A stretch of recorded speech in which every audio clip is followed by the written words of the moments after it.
pesan, esto no es espuma. De adentro y de abajo, la voz del asfalto, sin miedo a decir lo que en Cuba está pasando. Que de adentro y de abajo, directo del lodo, con tinta y con sangre destapo el embrollo. No venden verdades, fabrican engaños, los mismos de siempre, mintiendo a los barrios. Censuran el aire, controlan la info, nos quieren callados, nos quieren sin bronco, pero no hay bozal para lo que decimos. Las letras son balas y aquí disparamos.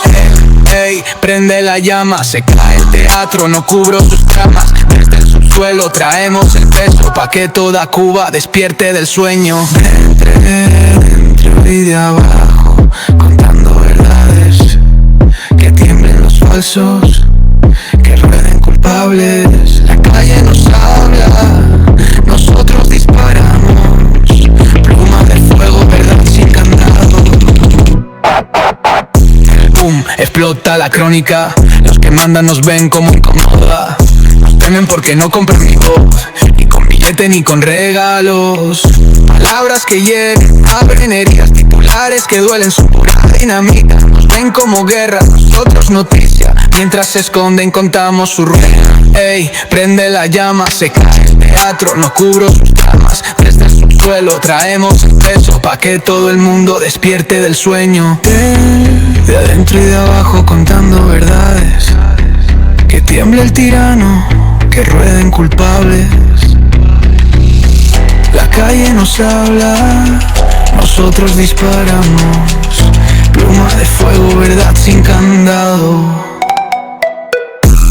En las voces los represores caen, se borra el teatro, los miedos arden. Nos quieren silentes, pero aquí seguimos. De adentro y de abajo jamás nos rendimos. Lupa en la sombra, foco en la trampa. Los que nos venden discursos de lata. Caen los muros, caen las máscaras. Lo que no quieren que sepas se canta. Yeah, yeah. Esto es la cruda realidad de Cuba y su absurda ideología. De adentro y de abajo, sin filtro en la boca. Verdades que duelen, pero que explotan. Yeah. Yeah, yeah. Esto es la cruda realidad de Cuba y su absurda ideología. De adentro y de abajo, sin filtro en la boca. Verdades que duelen, pero que explotan.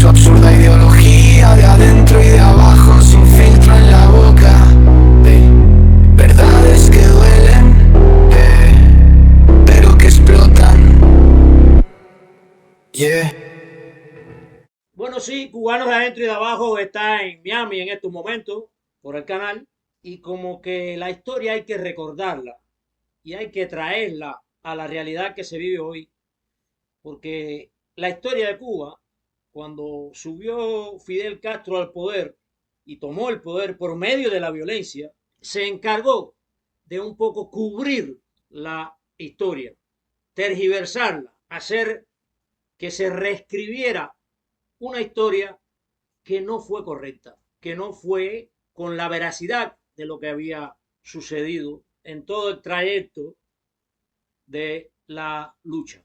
Aquí tenemos a José Antonio Llopis, un hombre que sufrió el presidio político dentro de Cuba y también la resistencia al castrocomunismo, a la dictadura castrocomunista. Porque cuando el discurso de Fidel Castro al comienzo de la lucha para obtener el poder no fue el mismo que después que tomó el poder. Para tomar el poder habló al pueblo, ya para ganarse el pueblo, de la restitución de la Constitución de 1940, que en realidad se estaba gobernando sin constitución o por decreto de Batista, que era el que estaba en ese momento en el poder. Y esa historia se ha acallado. Las generaciones que existen en estos momentos en Cuba no conocen esa historia. No conocen de los abusos, no conocen de los asesinatos, ya con Fidel Castro en el poder, de las venganzas que se llevaron a cabo. Decía que sí, Fidel Castro prometió la restitución de 1940 y además otras prebendas que lo decía en su manifiesto del Moncada, otros beneficios para la nación, que después que tomó el poder no los concedió. Aquí tenemos a este ciudadano, se le puede llamar ciudadano, porque lo fue dentro de Cuba, enfrentándose a la tiranía castrocomunista, y lo es ahora acá en los Estados Unidos. Bienvenido a nuestro canal, amigo Yopi. Gracias. Patriota, a ver, lo más importante de tu resistencia dentro de Cuba, ¿cuándo comenzó? ¿Cómo se desarrolló después? Y tus primeros años de presidio político. Pues chicos, con muchísimo gusto, pues voy a narrarle, voy a hacerle el cuento desde el principio para que tengan una idea real de cómo comencé yo la lucha y por qué comencé. Bueno, cuento no es cuento, es historia. La historia. Voy a narrarle este pedazo de mi historia porque así es. Empezando porque en el año 59, cuando esta persona ocupa en el poder, Fidel Castro, si me permite, doy un paso atrás cuando él estaba preso. Ok. Cuando Fidel Castro Siempre estaba que preso, sea sí. historia real, no importa. Voy a hablar lo real. Cuando él estaba preso en Boniato, yo era, ya tú sabes, ahora soy chiquito, más chiquito era ese tiempo. Era más pequeñito todavía. Y entonces, yo no recuerdo el director de presidio quién era, pero los hijos de ese director, yo jugaba con ellos allí. O sea que estas son las galeras que estaban ahí y en ese tramo de carretera, los hijos del director del presidio y yo jugábamos ahí. Y un día, Fidel Castro para el pabellón número 1, que era donde estaba el recluido, O me sea, llamó. tú estabas en la misma cárcel Sí, que estaba Fidel Castro. ¿Y por qué estaba Fidel Castro en esa cárcel? bueno, ya había cometido los delitos del asalto a Cuartel y eso fue, lo capturan, lo llevan allí y está preso. Yo no sabía porque yo era un muchacho, ¿está bien? Esto es después. Entonces, jugando yo con los hijos del director del presidio, él me llamó y me dice, oye muchachito, ven acá por la ventana. Y yo fui para allá y empecé a decirme, ¿tú sabes lo que hay ahí atrás en esa loma? Figúrate, yo vivo ahí. Y me empieza a preguntar, le digo esto y esto por aquí, por allá, los caminos que yo conocía, lo más que yo no podía decir, se puede andar. Esa es la subida del Puerto Boniato. Y entonces me dice que fuera a una visita con él. Y como yo tengo la relación esa, que era un muchacho que estaba jugando y no me importa nada, hablo con él, sí, pasa. Y llaman al individuo, me llaman, me pasan allí y me entrevisto con Fidel Castro. Y entonces empieza a preguntarme qué hay aquí, qué hay por allá. Y yo, muchacho al fin, tengo que darlo. Le digo toda la verdad que yo conozco como muchacho al fin. Claro. No me interesaba en ese momento porque no sabía política. ¿Tú me entiendes? No, es que no tenías noción No tenía noción consciente de nada. de lo que No, estaba no. procesando él. Eso era una cosa para mí, no tenía importancia hablar con cualquiera. Eh, si tú me preguntas a mí, ¿qué hay ahí afuera? Hay una matemática. Hay como 2 o 3 matemáticas. Ese es un ejemplo. Esto fue lo que él y yo conversamos. Pero también había dentro de eso allí un individuo que por cuestiones de salud, a mí me llevaban allí 2 o 3 veces, me llevaron para que me inyectara. Vamos a ver si recuerdo el nombre de este tipo, Tomasevich. ¿Sabe quién era Sí. Tomasevich? Llegó a ser comandante. Esta fue la persona que quitó a la subida de la calinata del departamento. Estaban las armas, o subiendo a la calinata a la derecha, ahí tenían, todas las armas las tenían aquí en aquella época. Y él era el que quitaba y ponía las armas ahí, las cuidaba. pero al mismo tiempo tenía que ver con la salud de la gente, porque él era enfermero. Y yo me había enfermado severamente y me llevaron allí con O él. sea, Tomasevich era enfermero en la prisión. Enfermero de la prisión, pero era un preso. Ah, era un preso Sí, sí, también. era un preso común, no era un preso político. Ya. Y nos hicimos amigos. Lo mismo me hice amigo de Fidel Castro Ruz que de este otro señor, Tomás Sevilla. Pero nada más que en ese tiempo, porque más nunca nos vimos. Más nunca nos vimos nosotros. Bueno, está bien, pasó esto. Entramos ya en la triunfo de la revolución y estamos en el año 60. En el año 60, cuando ya esta gente toma el poder allí, yo estoy ahí. Ya yo estoy más grandecito. ¿Comprende cómo es? Entonces, si quieres, vuelvo atrás a otro pedacito que se me ha olvidado, se me olvidó decirte, explicarte. Cuando se produce la fuga de Fidel Castro del presidio, por eso estaba averiguando qué es lo que era aquello y lo otro, ¿eh? Conocerle el lugar para cuando llegara el momento en que ellos iban a fugar, saber por dónde se podía coger, dónde conduce esta loma, si hay algún trillo, si hay, ¿tú me entiendes? O sea, un cañador. ¿Lograron fugarse o fueron liberados? No, no, no, no, ellos se fugaron. Porque Tomás Evite, el hombre, ya mencioné las armas que estaban al subir la escalera a la derecha. Y entonces él, el individuo que coge y quita todos los engranajes de disparo o los fusiles. Y cuando se produce este problema, claro, esta gente no tiene con qué disparar. ¿Me entendiste? Solamente las armas que tenían. Bueno, volviendo para tratar de llegar al problema, cómo pasó esta cosa. Fui amigo también de este individuo que me llevaba, Tomás Ceviche. De Tomasevich. Bueno, déjame aclarar algo. Tomasevich, cuando yo entro a la flota del Caribe, era el director de la flota del Caribe. Tomasevich fue uno de los instructores de la Marina que poseía en esos momentos Cuba. Eso fue en el 1978. Yo era un muchacho y no sabía por qué estaban presos ni tenía que preocuparme por eso. La ingenuidad. Sí, eh, así que no tengo que hablar otra cosa. Como tiempo fue la revolución, no soy amigo de uno ni soy amigo del otro, pero yo entro también en ese revuelo. Y en lo que tiene que ver ahora la guarnición de Boniato, los soldados del ejército de Fidel Castro, los cocineros que eran oficiales, se hicieron amigos míos, circunstanciales. Y por lo tanto, yo también estaba ahí, junto con los cocineros de los que cocinaban para los militares. Así que, estando ahí con ellos, yo era el individuo que controlaba el almacén de la comida de los guardias en la cocina, no otro tipo de almacén. Yo tenía una llave, me dieron la llave y yo era el que abría o cerraba la llave. Pero sucede que un día habían como 7 ataúd en apariencia.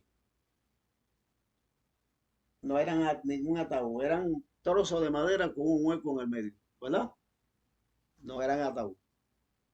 Y yo salí, vi aquello y vine para acá y le dije al oficial, óyeme, ¿y eso que está ahí afuera para qué? Dice eso, porque esta noche vamos a matar, a fusilar a tantas personas. No le dije nada, pero volví para allá. Y yo era un esqueleto humano. Vamos a decirte que era una cosa fina. Me metí en una de las y no cabía. Si yo era, esta mano, si yo era una cosa así, yo era un esqueleto humano, ¿no? Y pequeñito. Y chiquitico y no cabía. Yo fui para allá y le dije, oye, pero ahí no cabe una persona. Y dice, ¿cómo no, chico? Mira, le hacemos así. Me quedé calladito a la boca. Digo, eso no me gustó a mí. Así que cogí, cuando ellos no se dieron cuenta, cogí la llave y la guindé ahí en un clavo que había. Esa llave era el almacén. Yo era el que controlaba la puerta. Tú vas a coger la comida para cocinar, tú que estás conmigo. Así que yo cogí, puse la llave ahí, salí por aquí, no le dije adiós a nadie y me fui para mi casa. ¿Aproximadamente qué edad tenía por ahí? Por En esa realidad época? yo no te podría decir ni la edad que tenía ahí. Un aproximado, un Estamos en el aproximado. año 60 y tengo 82 años. ¿Cuántos años pasaron? ¿Cuántos años tenía? 10, 12 años. Sí, más o menos. Bueno, ahí, no importa ya eso. Y me fui. ¿Y qué sucede? Empezó una conspiración con algunos de los oficiales. Ahora entramos en una otro tipo de etapa. Y bueno, quiero volver atrás porque se me había olvidado este pedazo. Quisiera empezar por el principio de esto, que ya lo empezamos ya, pero hay una parte de atrás, cómo yo me entré en este proceso de la revolución. Si usted cree que puedo echarla hacia atrás. Desde luego. Bueno, había en Santiago de Cuba un pariente mío, un primo, que yo no sé en qué forma él y los hermanos míos, otro vecino más, dos vecinos más, estaban en la conspiración. Pero un pariente de eso que era un primo mío desapareció. Y al desaparecer el primo mío, otro de esos parientes míos que estaba ahora viviendo con el tío mío, que era dueño de la mitad de la finca, se fue a vivir allí, porque andaba huyendo. O sea, ocupa ese Pero, lugar. sí, pero como el tío mío trabajaba en los centrales, y entonces ese tipo un día lo sacó de la casa. Cuando se enteró que estaba conspirando contra el gobierno de Batista, lo bota de la casa. Al botarlo de la casa, el muchacho parte para Santiago de Cuba para matar a la madre. Cuando llega allí, la policía de Batista lo ve y van a cogerlo preso. El hombre tiene un hierro y se fajan y lo asesinan. Marquito, ¿tú oíste hablar de Marquito? ¿Has oído hablar de Marquito o no? No, realmente no es. Él era un muchacho también, pero era muy valiente. Estaba conspirando y haciendo cosas en la ciudad de Santiago de Cuba. Y él había venido ahí a camuflarse ahí. Pero entonces, nosotros éramos un grupito donde había dos hermanos míos, estaba dos o tres personas más. Olvídate que yo era un muchacho, pero estaba metido entre el grupito de individuos que estaban conspirando. Cuando este problema pasa, que matan a este muchacho, estos que están conspirando se meten a Caquito para evitar que lo mataran. ¿Qué te parece? Bueno, ya te hice ese cuento porque en definitiva hay que contar parte de lo que es la historia. Llegamos en el año 60 y te contaba. Me meto en el ataúd, no quepo porque era, a pesar de que era extremadamente pequeño y El delgado, ataúd era más pequeñito. sí, no era posible, pero bueno, yo dije, concho, si yo no quepo, ¿cómo van a poner un hombre ahí? Entonces fui a hablar, digo, oye, ahí no cabe nadie, y dice, sí, sí, lo aplatamos. Y yo dije, bueno, bien, quito la llave y me voy. Aquí comienza lo que es la conspiración. Ya no estoy de acuerdo con ustedes porque ustedes matan a la gente. Era un muchacho, no se puede decir otra cosa. Ahora viene el problema de Manolo Viatón, un capitán del ejército de Fidel Castro, que fue y se alzó. ¿Se recuerda eso, verdad? Se alza a Manolo Viatón y un grupito de nosotros hacemos la misma operación, apoyando a Manolo Viatón. Pero quiero hacer un cuento de Manolo Viatón. No quisiera que nadie se ofendiera conmigo por lo que voy a decir, pero es la verdad. Manolo Viatón mata a un oficial que yo no recuerdo su nombre de la cabaña. ¿Cómo era ese hombre? Yo no recuerdo. Un oficial del ejército de Batista. No, del ejército de Fidel Castro. Ah, de Fidel Castro. Él mata a ese individuo por orden del jefe. ¿Tú no recuerdas cuando se habló de la muerte de este oficial o de la desaparición de Camilo Cienfuegos? Sí. Te estoy hablando saltado porque son cosas que hay que decir. Entonces, cuando quiero volver un pedacito de eso extraño. Cuando están en una asamblea con Fidel Castro y se están hablando de esto y lo otro, y Fidel Castro anuncia la muerte no me acuerdo cómo se llama ese señor, de los grandes. Este individuo salta, hay un problema ahí, dice, oye, no me acuerdo cómo se llama este hombre.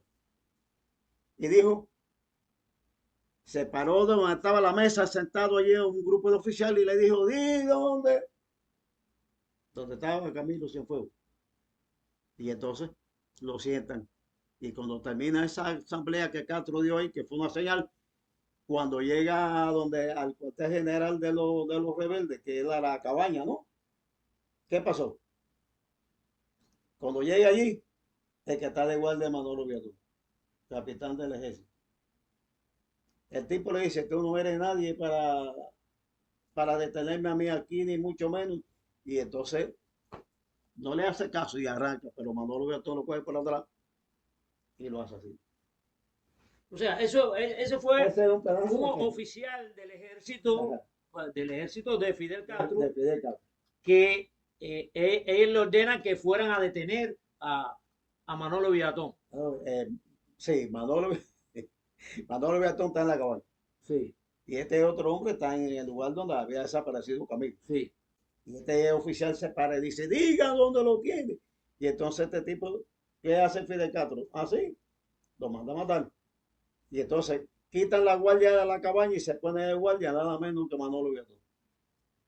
Para que cuando llegue este comandante, se lo eche. Ya, ahora sí entiendo. Cuando va a pasar el tipo se le para adelante, un oficial haciendo guardia. ¿Qué tú haces haciendo guardia aquí?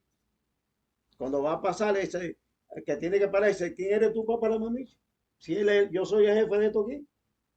Y siguió, pero como siguió Manolo, que todo lo cogió por la espalda, lo ametralló. O sea, se supone que enviaron a Manolo Oye, Villatón para que para que matara entrara en contradicción con este oficial con ese comandante. y lo asesinara. Este comandante, el delito que cometió, te lo dije, cuando estaban hablando de la desaparición de Camilo, dijo, di dónde lo tiene, y los compañeros, oye, te van a matar. Y lo sentaron a este comandante. Yo no recuerdo cómo se llama. Cristino Naranjo no era, ¿no? No, de verdad que yo No, no conozco esa tú no parte de la estabas historia, vivo ¿eh? todavía. No estabas. Ay, vea, aquello no tiene precio. Bueno, pues matan a este oficial y a los soldados que van con él también. Entonces Manolo Viatón, ¿qué tiene que hacer? Él cree que hizo un bien, pero esta gente le iba a agarrar, lo pueden preso. Y lo meten para la cabaña, creo que fue. Lo encerraron también en la cabaña. Sí, se lo cogen preso, pero un cuento chino. Ahí lo agarran como que lo cogieron preso, como que lo tienen y ahora lo van a fugar de la cabaña. De la cabaña no se escapa ni una hormiga. Tú eres de La Habana, ¿no? Sí, no, de la villa. Bueno, pero el que conoce esta prisión sabe que ahí no se escapa ni una hormiga. Bueno, y ya Pues, en ese tiempo,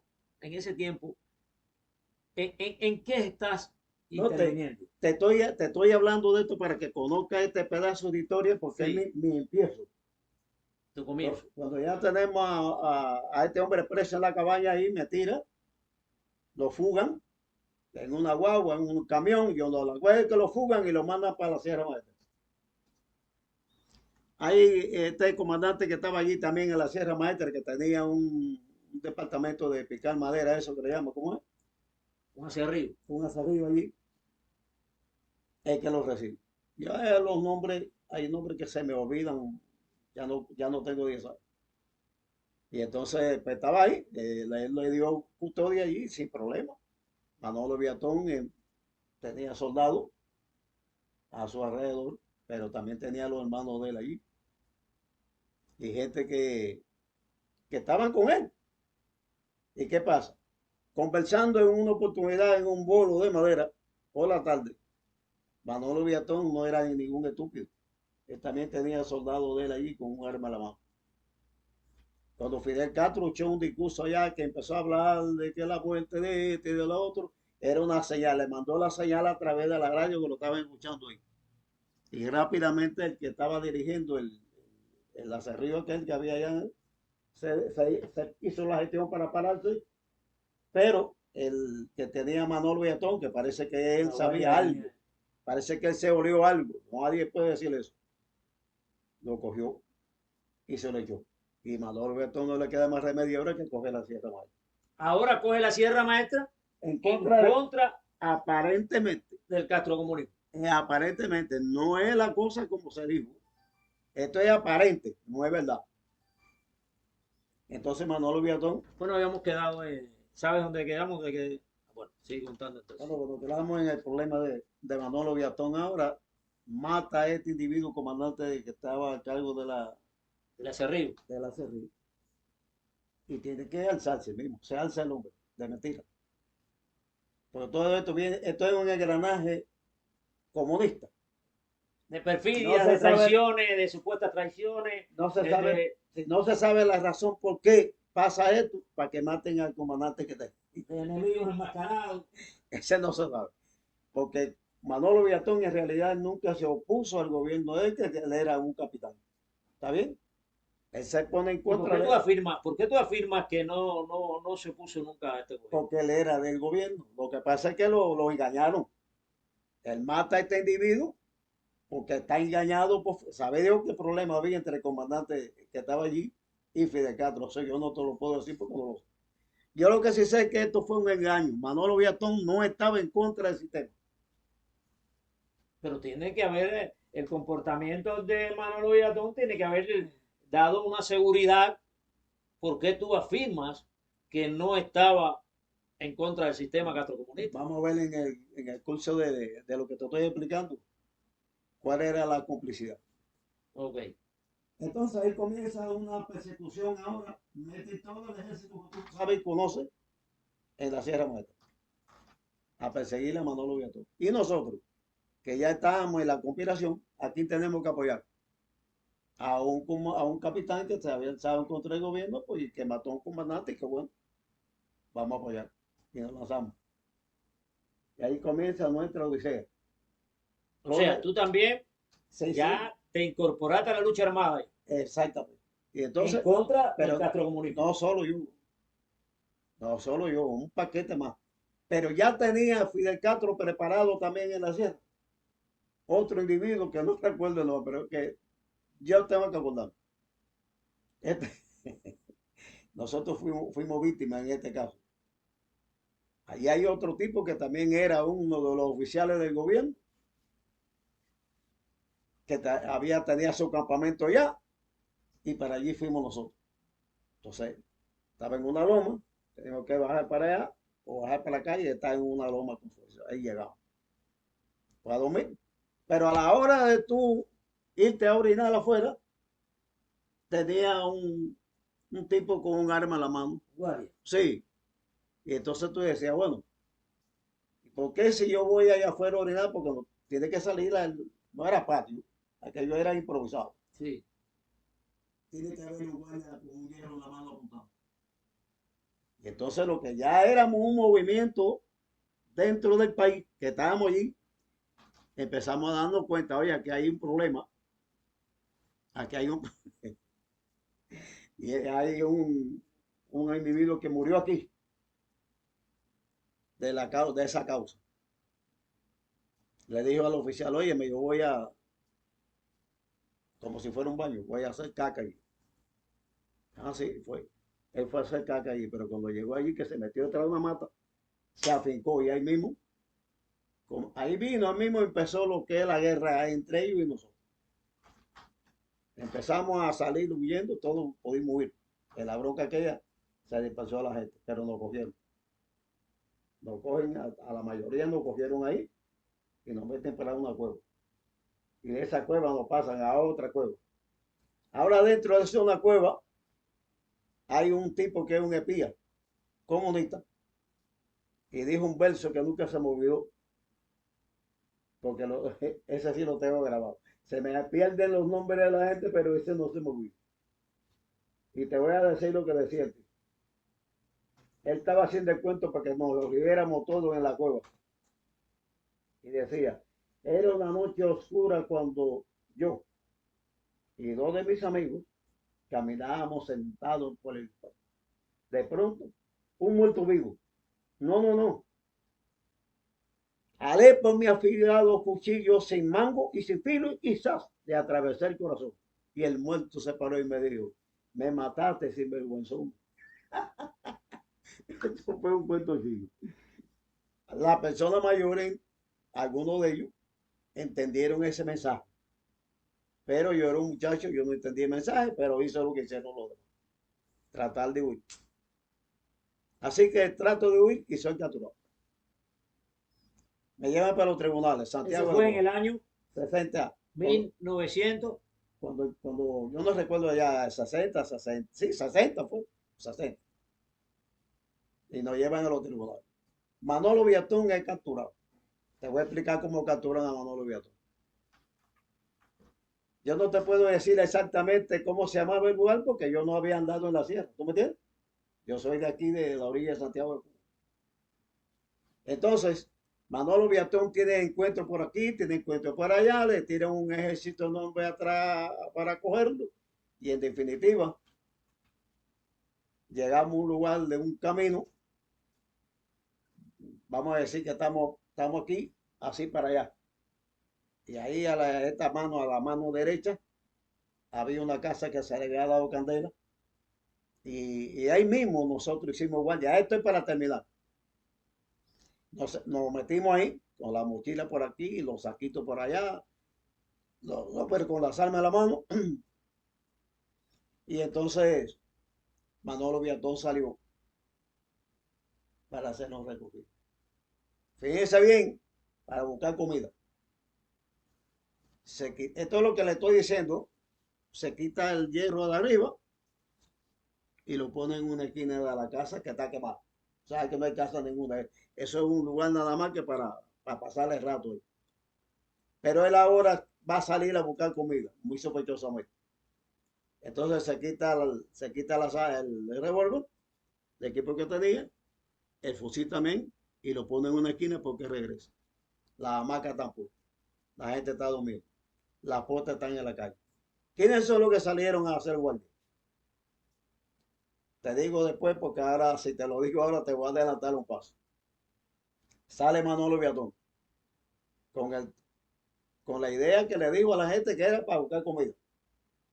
Cuando llega a un río, que tampoco le sé el nombre, ahí está la tropa de Fidel Castro.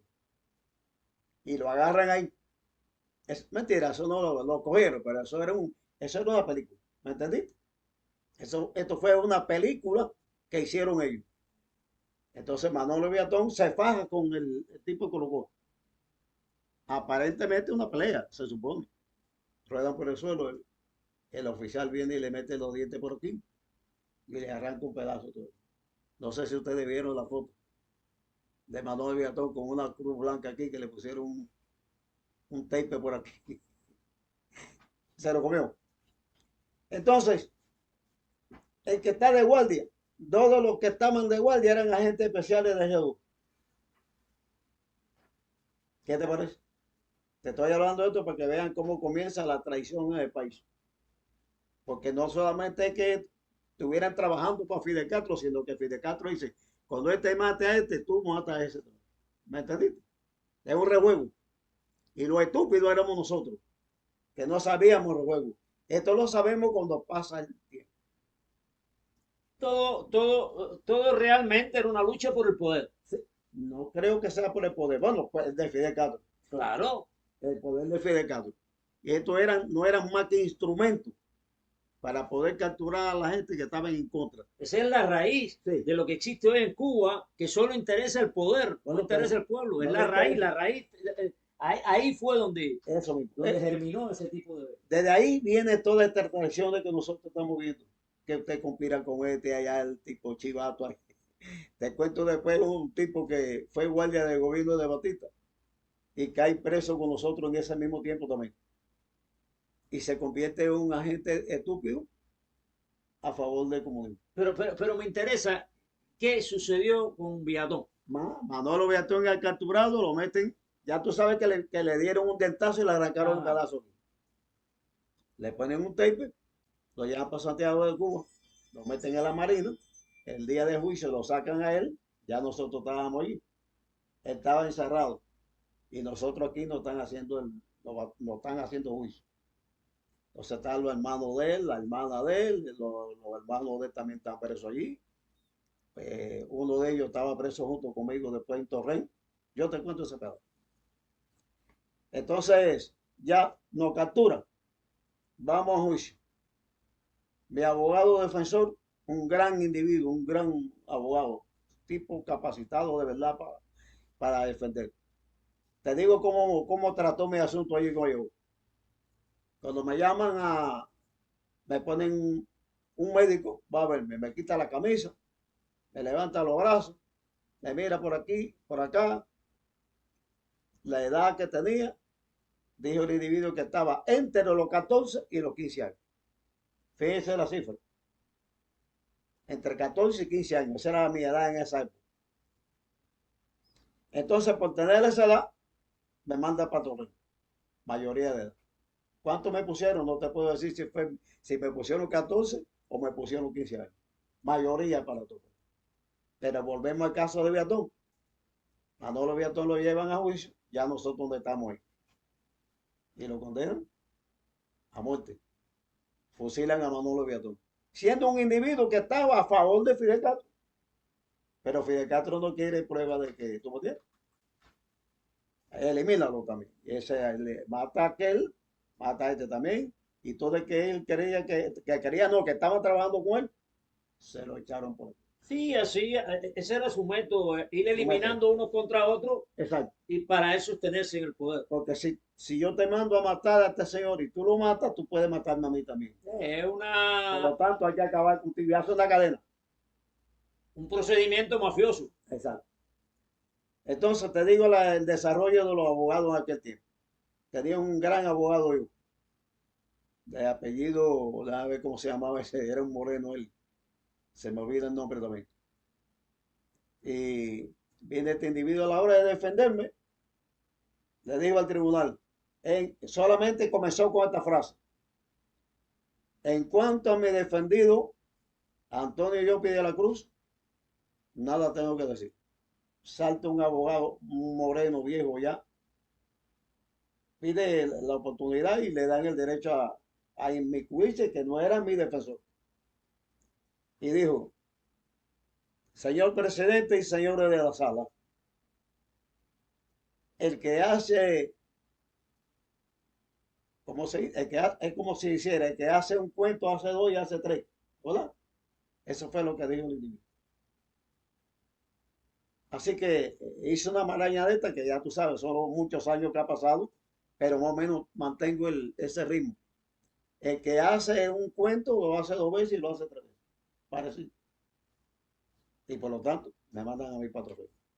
Estoy en Torrent, Ya sancionado con cuánto. ya con mayoría de edad. Y por Así casualidad recuerda algunos de los nombres de aquellos que sancionaron ahí por esa época también, que estuvieron contigo. Eran compañeros míos de causa, Pedro Landué, que también fue menor de edad y lo mandaron para allá, después lo mataron. ¿Lo mataron ahí en la prisión? No, no, él se fugó y lo mataron en Santiago de Cuba, que venía para acá. ¿Lo mataron Con dos, ¿él armado o él desarmado? no, desarmado, estaba desarmado. Habían tres compañeros de nosotros de lucha que él se juntó con ellos. Iban a salir en una lancha, porque creo que por Siboney, y ahí lo estaban esperando ahí. Se lo echaron. O sea, entonces no lo mataron, lo asesinaron. Lo asesinaron, sí. Porque si no tenía arma, no. Ese fue asesinato, ellos venían para acá. Y este muchacho que tú Y solamente ya ellos se iban del país. se iban del país. Este amigo mío que él estaba en Torrens junto conmigo, ese día fue a la casa a buscar. Que por cierto me dejó una guitarra que tenía, me la dejó en la casa. Pero yo no estaba. Entonces fue una vez, dos veces, pero figúrate, yo llegaba por la noche. No pude verlo. De todas maneras, si él me dice vamos, yo le hubiera dicho que no. Porque yo decía, hay que pelear dentro, no es huyendo de aquí, yo hablaba feo. Yo le decía a la gente, que no hay cuestión de huir de aquí, aquí lo que hay es que pelear, no hay otra. ¿Por qué tú te vas a ir de aquí? Y él se quería ir, y éramos buenos socios. Yo no iba a decirle eso, pero él pensó a lo mejor que podía hacer eso. Digo yo, no me encontró, porque él quería que yo viniera también para acá junto con el grupito que estábamos alzados juntos, ¿comprende? Éramos alzados. Pero lo mataron ahí. Mataron 13 días. Lo asesinaron. Bueno, está bien. Tres, Eran tres de los compañeros míos de la sierra. pero no llevaban a. No, chicos, no llevaban nada. Si venían para acá en un bote, venían fugados. No fugados de la cárcel, sino del país. Entonces fueron tres asesinados. Pedro Larduez se llamaba, la madre se le había muerto hacía tiempo, hacía un tiempito, y los otros dos eran hombres ya mayores, no eran viejos, ¿no? Pero ya tenían sus 30 y pico años, y, y los asesinaron a los tres.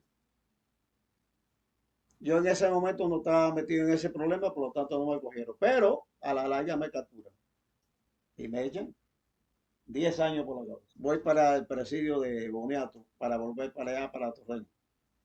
Me llevan a los tribunales, me dicen lo que ya te he explicado ahora ahí, Sí. y me echan mayoría de edad. No estoy en Torrent. Te voy a hablar ahora de Torrent, del director de allí, que se llamaba Ángel Pérez Vidal. Ángel Pérez Vidal, con el tiempo, vino para acá, para Estados Unidos. Pero quiero regresar a cuando él era director de allá. Cuando se produce el problema de la invasión de Girón, ¿qué año fue eso? Yo no lo recuerdo bien. Yo sé que llegó allá como con 3 o 4 guardias armados con fusiles en la mano. Todo el mundo de pie aquí, llegó a la puerta y nos paramos allí. Y dice, oye esto, dice que no se me olviden, hay cosas que no se olvidan. Y dice, a partir de este momento, cualquiera de ustedes que haga cualquier tipo de manifestación será sacado al polígono y fusilado. Y dio media vuelta con el grupo y se fue. A los muchachos, porque éramos muchachos los que estábamos allí. Mira qué valiente era ese hombre.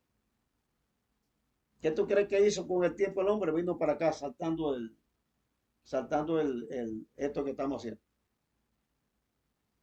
Y cuando yo llegué aquí en el año 80, con el problema del Mariel, no sé si tú no recuerdas eso. Sí. Yo no sé de qué manera, yo no recuerdo tampoco cómo yo pude tener contacto con él. Y él es que me llama a mí. Y yo estaba en Obregón. Ah, sí, concho, lo saludé y eso. Y bueno, pues estamos aquí, fíjate, ya tú sabes, la misma lucha. Digo, ah, sí, cómo no. Yo vine para acá. Y dije que quería en la radio, con Futé y con otras estaciones que había aquí, que yo iba, como vine para acá. Hacer una declaración. Sí, sí, yo declaré este patrón. Entonces yo le dije, yo quiero que aquí en el exilio se encuentra el señor Ángel Pérez Vidal, que fue director del presidio de menores en Arroyo Arena, Marenado, La Habana, Torrens. Y él hizo esto y esto y esto, y expliqué todo lo que él había hecho ahí. Y entonces, ¿por qué? Lo hizo. Te cuento qué hizo y la cogió conmigo. Él venía, entraba allí donde estábamos los políticos, Cuando estaba en la prisión. cuando estaba en la prisión, sí, cuando estaba preso allí entonces. Él entraba allí y entonces, en vez de sentarse en otra cama de lo cualquier muchacho venía y se sentaba en la pie de la cama. Y yo me ponía un papel así en la cara así para no verlo, pero lo estaba oyendo. Era como si estuviera leyendo. Y él parece que me estaba observando, pero yo no estaba ahí. Y entonces empezaba a hablar boberín, un muchacho parado ahí oyendo y oyendo la sanacá que hablaba él, y parece que me estaba pillando. Y en un momento yo me quité eso y dije, concho, por lo menos una vez se ríe, compadre, porque yo me estaba riendo lo que estaba hablando. Para mí, ¿no? Concho, te ríes, me estaba vigilando. Bueno, Ángel Pérez Vidal, que es donde vamos a hablar y es lo básico en esta entrevista, que estuvo aquí en el exilio y parece que se murió o desapareció de aquí. Así que Ángel Pérez Vidal, ¿qué hace? Comienza aquí en el exilio, a hablar de lo que él hablaba acerca de la revolución. Estaba en contra porque él había hecho no sé Por qué. un programa Tenía un programa. radial. Sí. Sí. Así que cuando yo vengo de allá para acá y llego aquí, voy a la estación de radio, creo que fue con Futé, me parece. Y le dije, bueno, yo vengo solamente para preguntarle a un señor que se encuentra aquí en el exilio, se llama Ángel Pérez Vidal, que hizo lo que hizo en Torrent con los menores. Me amenazó a mí particularmente. Había un oficial que le llamaban José Rodríguez, creo que era, o no, José Pérez, creo que era, un español, un blanco, flaco, alto, ya mayor. En una oportunidad se metió en la galera. Yo estaba totalmente dormido, igual que los muchachos. y con un palo me rompió la clavícula, dándome palo, sin haber tenido ni siquiera media palabra con ese señor. Parece que lo mandó, digo yo, tiene que haberlo mandado Ángel Pérez Vidal. O sea, te dieron una paliza ahí sin tú comer la nieve. No sé nada, yo no sin sé tú nada. provocar nada. Exacto. No, yo no sé nada de lo que pasó. Yo todo mío. Y el hombre llega ahí con un palo, viva, y me parte la clavícula. Y hay que llevarme para el hospital y aquello fue una desgracia. Pero yo le dije, te voy a partir. Se lo dije a él directamente, yo te voy a romper la tipa. Pero no fue más de guardia, esa fue la última noche de guardia de él. José Pérez, creo que, si mal no recuerdo. Y ahí, bueno, está bien, ya terminé ese problema ahí, ahora viene el problema de la fuga. Tengo que fugarme y me voy a fugar de aquí a como dé lugar. Me fugué con un muchacho que, deja ver si yo recuerdo el nombre a medida que voy hablando. Él tenía familia en la misma plaza allá en La Habana, no sé cómo se llama. La Plaza de la Revolución. No. Donde venden fruta y vianda y eso. Ah, el mercado de Cuatro Caminos. Exactamente, ahí. Y entonces, la familia de él vivía en ese edificio, así, de frente así, bueno, subimos aquí y ella estaba ahí. Pero el cuarto donde él vivía la familia no tenía techo, tenía eso sí, pero yo no sé si tú te das cuenta, tiene nada más que el pedazo ese que está del cielo raso, del cielo o sea, para acá, está abierto. Por lo tanto, el cuarto de que ellos tenían también estaba abierto, no tenía techo. Pero las paredes no llegaban al techo, ¿eh? O sea que tú oías lo que estaban hablando ahí porque era chiquita así y habían más gente. Ahí llegamos. Que el muchacho entró porque él era el hijo de la señora de él. Pero un vecino llamó y llamó a la policía. Cuando la policía llega allí, O sea, eso es después que te había fugado. que sí, Estaba fugitivo. último. Entonces todavía estamos allí. Él se metió, cogió ropa que tenía adentro de él, me dio ropa a mí y él se puso ropa. Pero yo no tuve tiempo de cambiarme la ropa mía porque yo no entré a la casa. Ya este estaban parados en la puerta. Y yo tranquilo, y digo, usted verá. Y allá llega la policía. Cuando llega la policía, una mujer se para y le dice, oye, ¿por qué tú llamas a la policía? Si ese es el hijo de la señora fulana de eso, ¿ese vive ahí? La policía dice, él vive ahí. Dice, sí, él vive ahí. Y se fueron.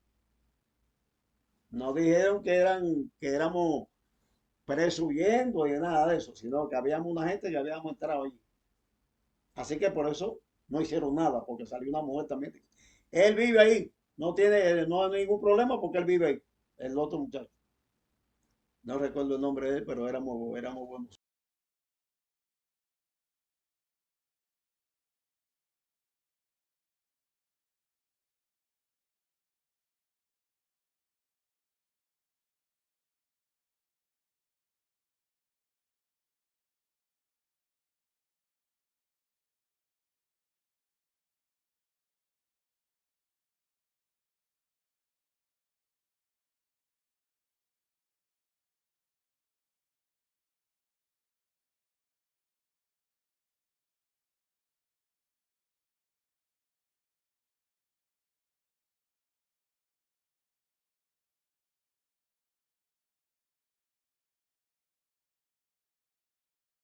Así que bueno, ahí terminó, me cogieron preso de nuevo y para Torrent de nuevo. Y ahora viene otra de las grandes fugas. Se van a fugar la gente, pican eso ahí, dice un compañero mío de causa, me dice, oye, no te vayas. Yo me voy a ir, pero no te vayas porque aquí va a haber gente muerta. Digo, sí, está bien, no hay problema. Pican los barrotes, brincan la gente y yo también brinqué. No me voy a quedar aquí. No se abogó. Y ahí corrimos para La Habana ahí con el político. Vamos a empezar atrás. Cuando salimos por un platanal que había entre el presidio de menores anterior, que lo habían desbaratado, y el de nosotros, había alguien que había sembrado plata en un campo ahí, Y cuando salimos corriendo nos metimos en ese lugar. Pero cuando saltamos la cerca para allá, estaban gente armada del otro lado. Así que nos caen atrás y tenemos que virar otra vez a meternos en el pelotonal. Y arrancamos.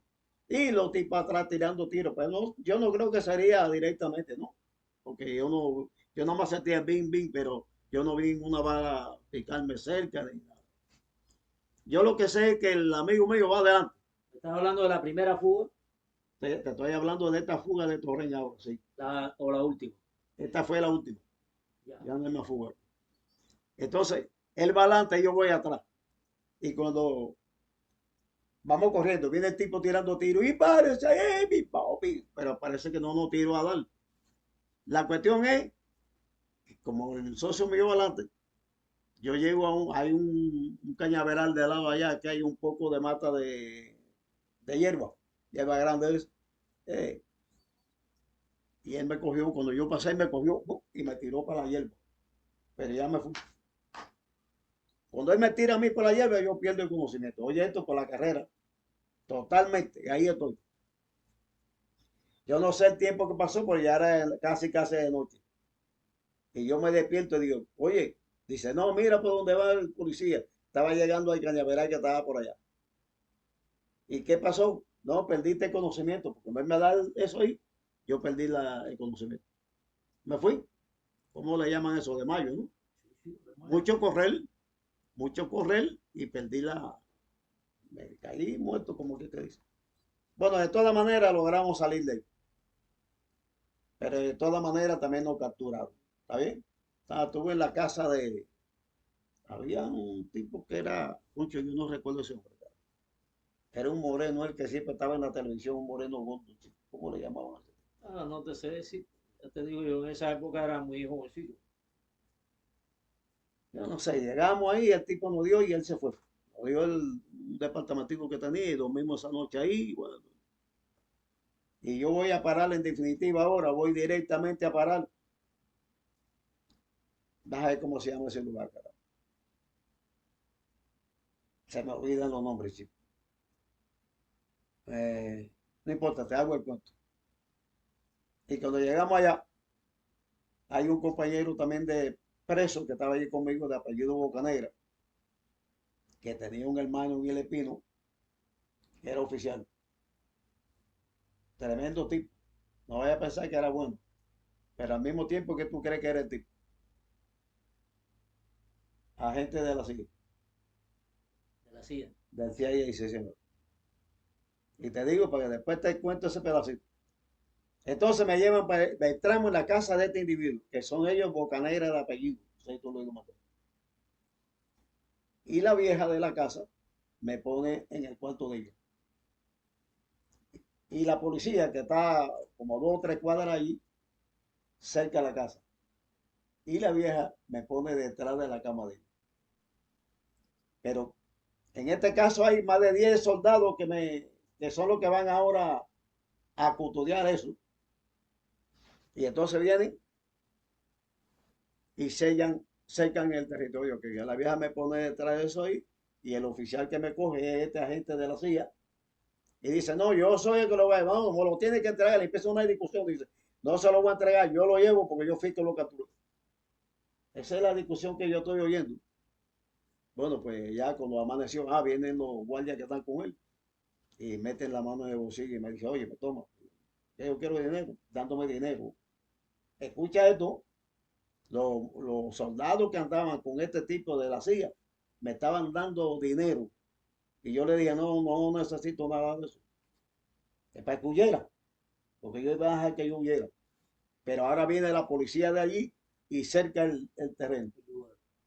Ya no pueden hacer nada. El hombre le dijo que eso lo vio. Yo lo voy a llevar directamente. Y así fue. Cuando salimos de allí, salí paquete de guardia con un muchacho, compadre. Un paquete de guardia aquí sujetando por la mala mano. Me metieron en la máquina del oficial. ¿Por qué te aseguras que era un agente de la CIA? Lo cogieron por eso y se lo llevaron. Ya. Por eso es que te lo digo. Apellido Bocanegra. Le daba golpe a los presos políticos como tú no te imaginas. Y a mí, cuando me cogió en La Habana, él mismo paraba el carro sencillamente donde había un lugar de venta y había bastante gente, paraba el carro ahí, se desmontaba y me alaba para afuera. Ahí y tú me caías leña delante de todo el mundo. Y los guardias que andaban con él le decían, compadre, está bueno, que un muchacho, está bueno. Yo me río, yo me río de todo lo que me ha pasado porque parece un cuento chino. Un agente de la CIA. Era un poco para destacarse, para cubrir su posición quizás. Yo no sé qué es lo que era, si era para taparse o era que de verdad lo hacía de verdad o era un cuento. Yo no te puedo decir. Yo sé que el hermano estaba preso conmigo. Se supone que no quiere decir que fuera contrarrevolucionario, pero ahí lo era. Sí lo era, porque al final a él lo cogen. Esto es lo que me dijeron. A él lo cogen porque él tenía una cochiquera apartado de la casa, en el campo. Y en esa cochiquera él hizo un hueco y metió un equipo de transmisión. Y entonces venía allí a echarle comida a los animales. Él iba allí y miraba para todos los lados, echaba comida aquí, hacía esto y lo otro. Y a la vez informaba. Y después levantaba la tapa donde tenía toda la hierba puesta y la comida de los animales y sacaba una planta y comenzaba a transmitir. Eso se lo cogieron. O sea que era un agente real del sistema. Sí. Yo sé que la mamá me dijo a mí que él no era malo. No me dijo quién era, me dice, no, él no es malo, él no es mala gente. Ella sí sabía que él era un agente.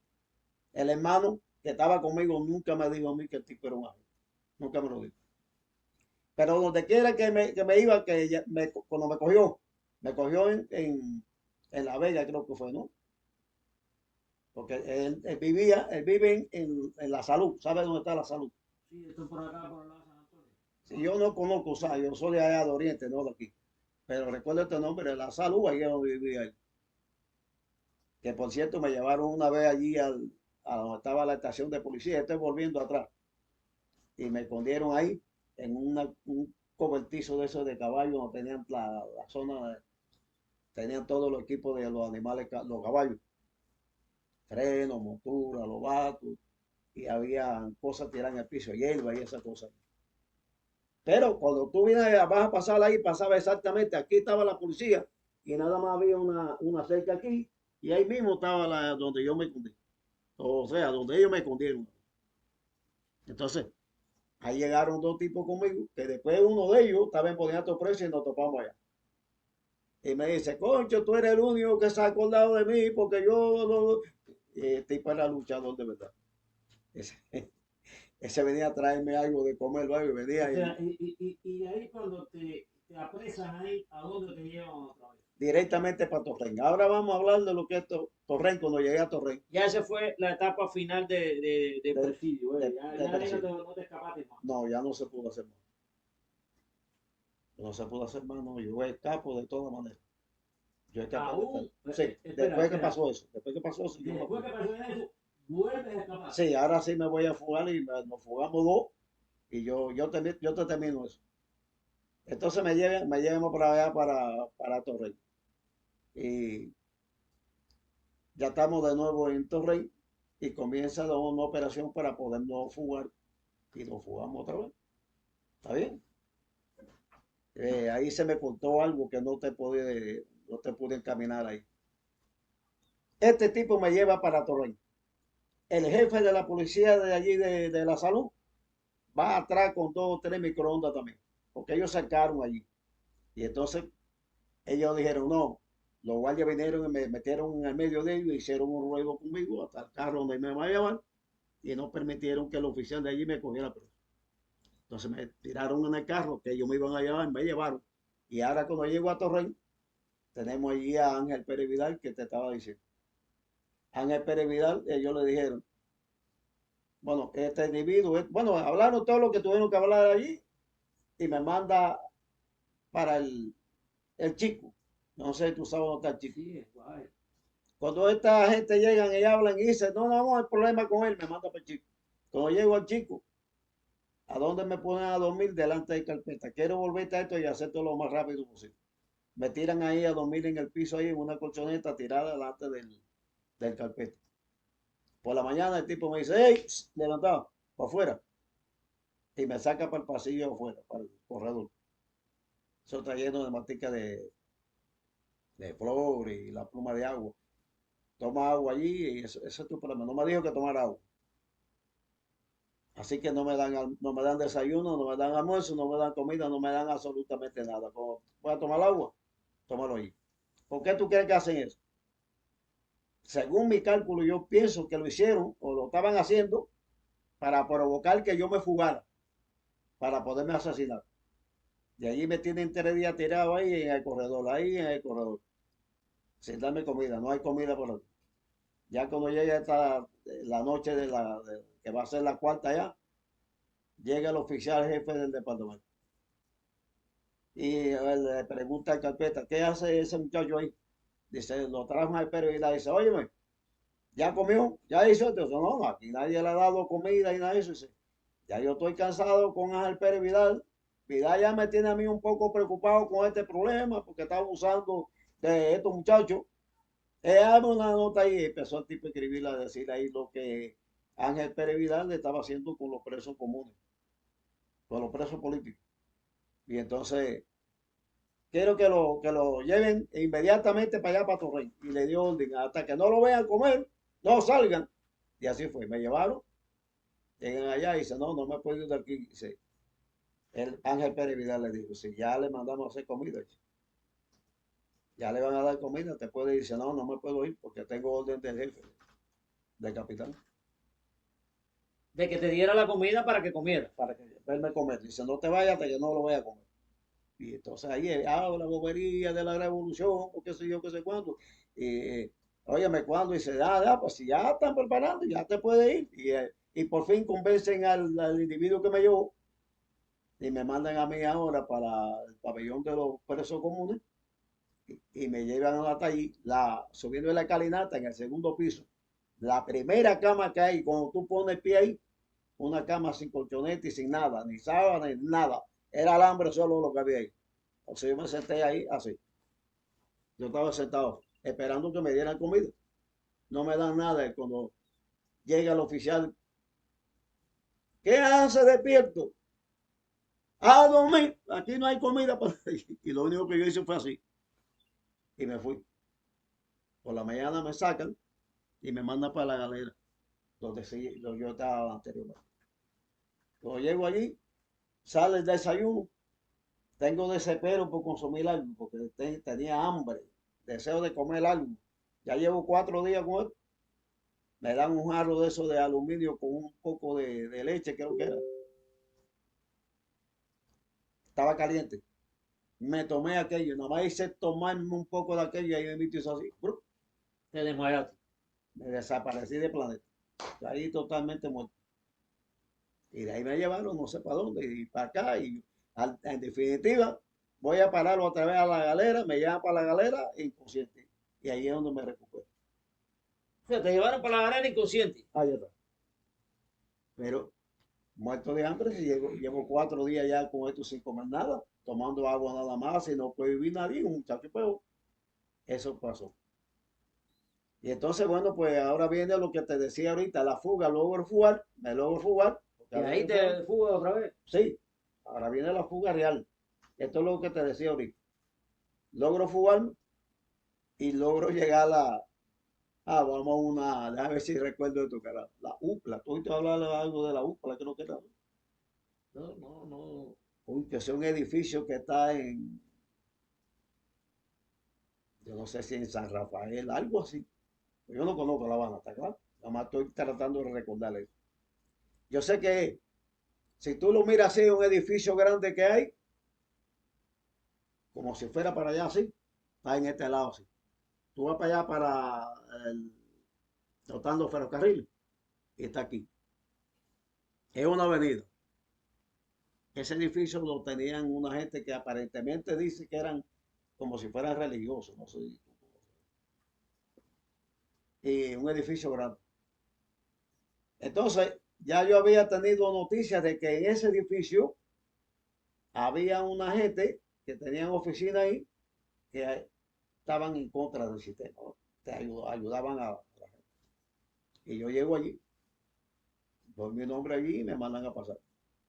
Y paso y ese tipo, no, no me acuerdo cómo fue el nombre del tipo. El fulano no está aquí ahora, él viene en poco. Así que siéntate ahí, me senté ahí. Por fin llegó el tipo y le dijo a la gente, oh señores, váyanse para acá y un momento, vamos a hablar. Empezamos a hablar y dice, bueno, este, vamos a, ¿para dónde tú quieres ir? Para la sierra, para el Cambrai, por lo que estaba el problema de la Cambrai. Para el Cambrai, para allá, para acá, para donde quiera. Bueno, yo lo que quiero es irme para mi casa. ¿Tú me entiendes? Está bien. Bueno, el hombre preparó allí, qué sé yo, qué sé cuánto, pero